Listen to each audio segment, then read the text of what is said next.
অপরূপ গ্রাম বাংলার নতুন একটি ভিডিওতে স্বাগতম। শীতে প্রকৃতিকে যেন অন্য একটি রূপ ধারণ করে।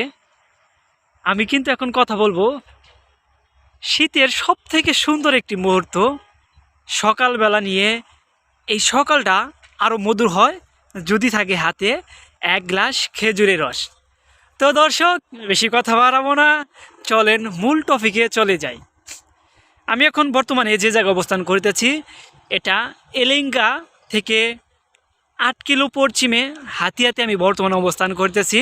এটা কালিহাতী উপজেলা, জেলা টাঙ্গাইলে। এখানে কিন্তু প্রত্যেকটা বছর খেজুরের রস বিক্রি করা হয়।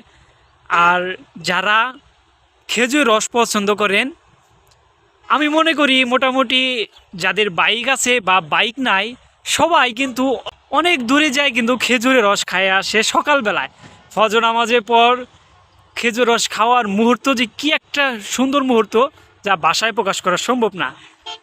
আর দেখেন সারি সারি খেজুর গাছ, প্রত্যেকটা খেজুর গাছ থেকে কিন্তু দেখেন রস পড়তেছে, এখনও কিন্তু রস পড়তেছে বিকালবেলা, তবুও কিন্তু রস পড়তেছে।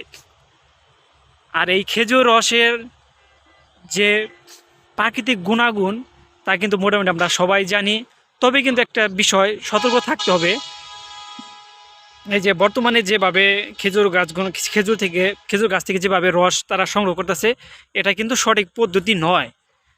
এটা কিন্তু অনেক সময় দেখা যায় যে বাদুড়া এসে এ জায়গায় বসার ফলে কিন্তু এটা কিন্তু বিষাক্ত হয়ে যায়। তো সবসময় খেয়াল রাখতে হবে যাতে এটা খুব সুন্দরভাবে নিরাপদভাবে জানিয়ে রাখা যায়, এখানে জানে এই বাদুরগুলা বসতে না পারে। আর এই চামবাদুরের ফলে কিন্তু প্রচুর পরিমাণে কিন্তু হয়, মানে ভাইরাস ছড়ায় কিন্তু এই চামবাদুরের ফলে। তো যারা এইগুলো কাটছে তাদের অবশ্যই আমরা এই বিষয়গুলো বলবো।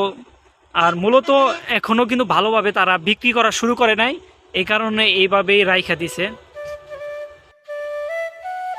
দর্শক, আমি আপনাদেরকে একদম কাছে থেকে দেখাই, দেখেন কিভাবে ফোটা ফোটা রস পড়তেছে।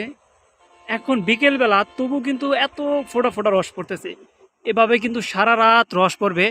আমি কিন্তু শুধু আপনাদের জন্য, দেখেন আমি বড় একটি গাছে উঠছি শুধু আপনাদেরকে দেখাবো বলে যে কীভাবে এই রসগুলা পড়ে।